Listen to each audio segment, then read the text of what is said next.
8 signs that we are right on the verge of a major credit card debt crisis, Michael Snyder reports. We aren't quite there yet, but an enormous credit card debt crisis definitely brewing. Americans are becoming increasingly dependent on their credit cards to make ends meet from month to month. The percentage of us that are carrying balances from month to month is growing, and the average rate of interest on such balances has risen above 20%. If you can possibly avoid it, do not carry credit card balances from month to month, because that will strangle you financially. Unfortunately, our young people are never taught this in school, and so many of them get into deep financial trouble when they become adults. And once you get into deep financial trouble, it can take many years to get out of it. In all my years, I've never seen numbers like we are witnessing right now. The following are 8 signs that we're right on the verge of a major credit card debt crisis.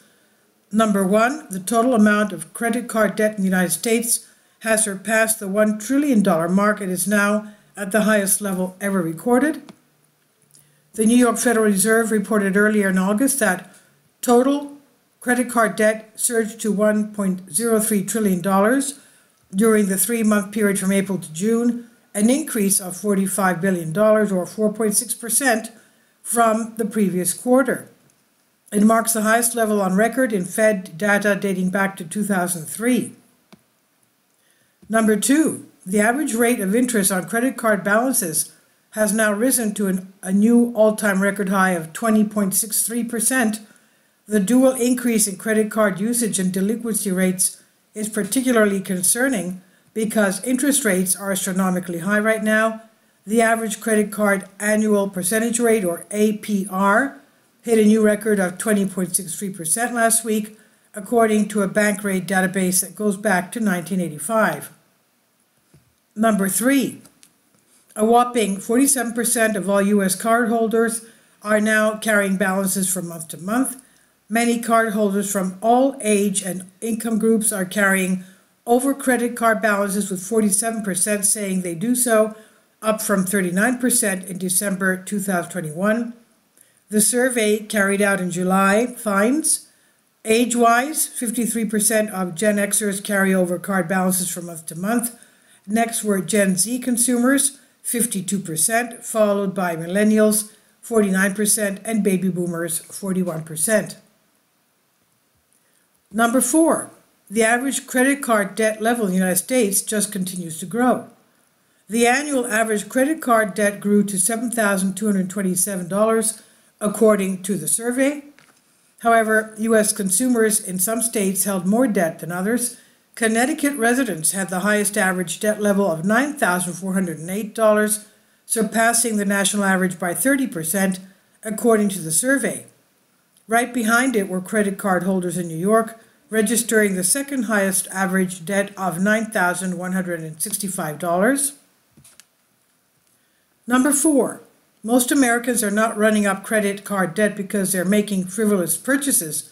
According to one industry insider, most Americans are doing it because they are under financial strain. Bank rate analyst Greg McBride said that people are not financing purchases at 20% because everything is going swimmingly. They're doing so because they are under financial strain. In other words, they have no other choice but to pay their bills with credit cards. Number 6, the number of credit card delinquencies in the United States has surged dramatically over the past 2 years. The rising number of delinquent accounts also indicates people are having a hard time keeping up with credit card payments. The number of accounts past due by one cycle has increased 42.6% over the last 2 years. Delinquencies have crept up to the highest level since 2017. Number 7. One recent survey discovered that many Americans that actually use personal loans to consolidate credit card debt end up quickly running up new credit card balances close to their previous levels. A survey conducted by TransUnion between April 2021 and September 2022 found that borrowers who used a personal loan to consolidate their credit card debt saw their balances decrease by 57% on average, but for many, those balances returned close to their previous levels 18 months later. Number 8, At a time when economic conditions are slowing down all over the nation, Americans are becoming increasingly dependent on their credit cards. In fact, 2 in 5 Americans with credit cards said they were more dependent on their credit cards than ever before, the survey found. 35% say they will not be able to pay off their credit card debt before the end of the year. In addition, another 35% of respondents said they'd likely max out at least one credit card by the end of 2023. This increased reliance on credit cards is likely to lead many even deeper into debt, which is especially troublesome with interest rates well into double digits, Quicken said in its report. Unfortunately, a lot more Americans are likely to get into credit card trouble in the months ahead because the labor market is getting significantly tighter.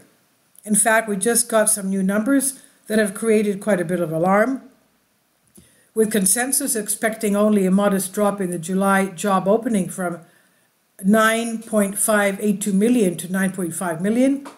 What the BLS reported instead was a doozy. In July, there were just 8.827 million job openings, the first sub-9 million print since March 2021. It was also the third biggest miss on record.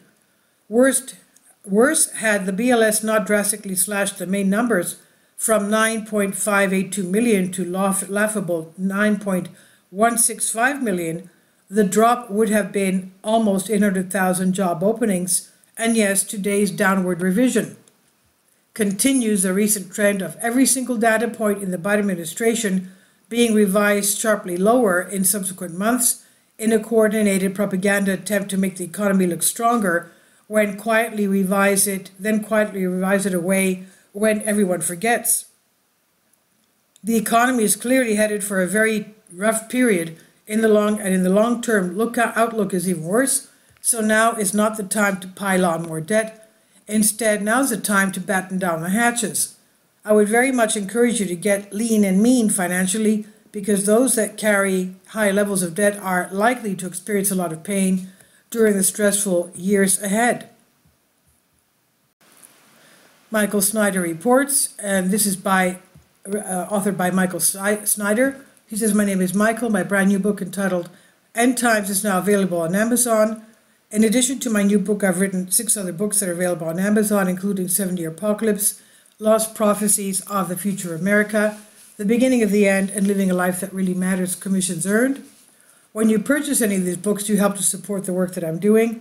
And one way that you can really help is by sending copies as gifts to family and friends. Time is short, and I need help getting these warnings into the hands of as many people as possible. I have also started a brand new Substack newsletter, and I encourage you to subscribe so that you won't miss any of my articles. I've published thousands of articles on the Economic Collapse blog, End of the American Dream, and the Most Important News. And the articles that I publish on those sites are published on dozens of other prominent websites all over the globe. I always freely and happily allow others to republish my articles on their own websites, but I also ask that they include this about the author section with each article. The material contained in this article is for general information purposes only, and readers should consult licensed professionals before making any legal, business, financial, or health decisions. I encourage you to follow me on social media, Facebook and Twitter. In any way that you can share these articles with others is definitely great help. These are such troubled times and people need hope. John 3:16 tells us about the hope that God has given us through Jesus Christ. For God so loved the world that he gave his only begotten Son, that whosoever believeth in him should not perish but have everlasting life. If you have not already done so, I strongly urge you to invite Jesus Christ to be your Lord and Savior today." This is by Michael Snyder on the Economic Collapse blog. Please leave your comments, and thank you for your support. Finally, support my Patreon account. The daily posts are 5 videos daily, and they are totally different from what I have on my YouTube channel.